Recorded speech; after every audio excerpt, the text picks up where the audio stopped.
Hello everyone, hello. আমি পারিজাত এবং আজকে আমি চলে এসেছি আর একটি নতুন পডকাস্টের এপিসোডে সঙ্গে শর্মিলা। শর্মিলা দি, আজ তাহলে তোমার কাছে আমরা এই পডকাস্ট এপিসোডে আমরা একেবারে অন্য ধরনের প্রশ্ন রাখবো। Are you ready? সৌন্দর্য কি একটা প্রিভিলেজ না একটা মাইন্ডসেট? সৌন্দর্য প্রিভিলেজ বলবো না, এটা একটা মাইন্ডসেট।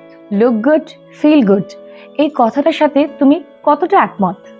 একেবারে 100% একমত। কেন একমত? Because if you are feeling good, তাহলে তোমার স্বাস্থ্য ইচ্ছে করবে, তুমি লুক গুড হবে। তোমার তুমি যদি ডিমরোজ থাকো, যদি তোমার মন ভালো না থাকে, ফিল গুড না হয়, তাহলে তোমার কোনো কিছুই করে একটা চোখে কাজলও দিতে ইচ্ছে করবে না।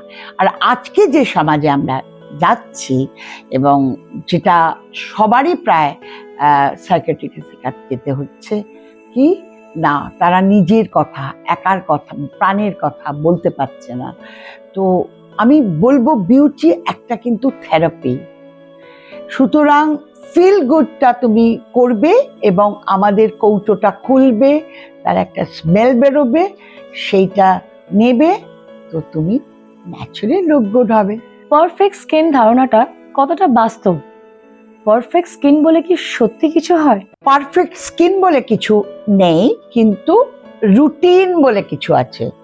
কেউ যদি গলা রোজ সাধে তাহলে তার গলা পরিষ্কার হয়, তেমনই রুটিন করে কেউ যদি স্কিন ক্লিন, ময়শ্চারাইজিং, স্ক্রাবিং এবং রোদ চশমা, ছাতা, সানস্ক্রিন ব্যবহার করে, তাহলে তার স্কিনের কি বলবো, একটা রুটিন ফলো করলে তার স্কিন অলওয়েজ পারফেক্ট স্কিন দেখাবে।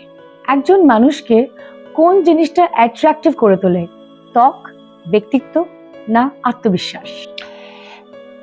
তোমার যদি ত্বক, চুল, নখ ঠিক না থাকে, তোমার আত্মবিশ্বাস ফিরে আসে না।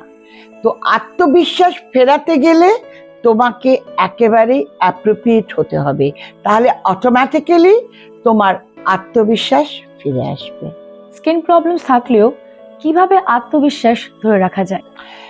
দেখো, স্কিন প্রবলেম যদি তোমার 4টে পিম্পলস হয়, তাহলে আমি বলবো খুব মেকআপ করবে না, হালকা মেকআপ করবে, লেট ইট বি।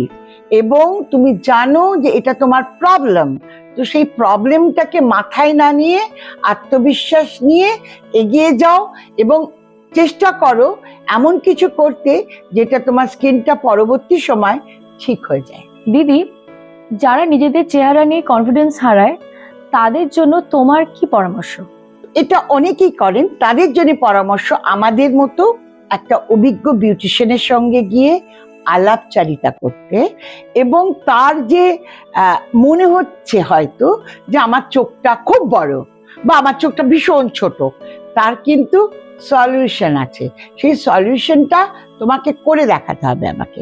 সেটা কিন্তু তোমাকে করলে পরে, বা ধরো তোমার স্কিনের কিছু, বা তোমার মনে হয় আমি একটু শর্ট হাইট, অনেক শর্ট হাইট, অনেক ফর্সা, অনেক কালো, অনেক নানান ধরনের মানুষের চেহারা হয়। সেইটাকে কিভাবে তুমি তোমার মধ্যে আত্মবিশ্বাসের মধ্যে ইনকর্পোরেট করবে, সেটাই হচ্ছে আমাদের বলে দেওয়া, দিশা দেখানো এবং সুন্দর থাকা। তাহলে আমাদের আজকের পডকাস্ট এপিসোড এই পর্যন্তই। আগামী সপ্তাহে একই দিনে একই সময় দেখা হচ্ছে সঙ্গে শর্মিলা। Stay tuned. নমস্কার।